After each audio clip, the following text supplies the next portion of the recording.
আসসালামু আলাইকুম। শাহ পক্ষ থেকে আপনাদের সকলকে স্বাগতম। আজকে আমি আপনাদের আমাদের হাঁসের খামারের খাদ্য তালিকা দেখাবো।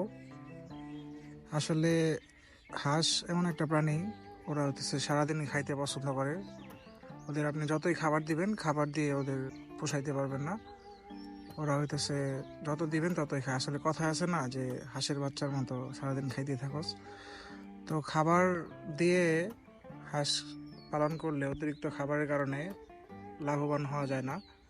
এর জন্য আমরা খাবারের সাথে কিছু, যেহেতু এখন শীতকাল, কিছু সবজি আমরা খুব কম দামে কিনে আনছি। ওই সবজিগুলো আজকে কেটে খাবারের সাথে মিশ্রণ করে তারপরে খাওয়াবো। একটা বাঁধাকপি আমরা নিছি খাবারের সাথে মেশানোর জন্য। ওইগুলোকে ছোট সাইজ করে কেটে আমাদের যে পূর্বে মিশ্রণ করা খাদ্য ছিল, ওই পূর্বের মিশ্রণে ছিল আমাদের ধান, গম, কোড়া, ভুসি, তারপরে সয়াবিন খৈল, এগুলো দিয়ে আমরা পূর্বে কিছু মিশ্রণ বানিয়ে রাখছিলাম। এইভাবে করলে খাবারের দাম তুলনামূলক কম হয়, এতে করে হাঁসের খামারে লাভবান হওয়া যায়। তো খাবারগুলো মিশ্রণ করার পর হাঁসগুলোকে দিলাম, দেখলাম ভালোই খাইতেছে। আপনারা সঠিকভাবে দিবেন, তাহলে হাঁসের খামার থেকে লাভবান হতে পারবেন ইনশাল্লাহ। তো আজকের মতো ভিডিও এখানেই সমাপ্তি করছি। আল্লাহ হাফেজ। আসসালামু আলাইকুম।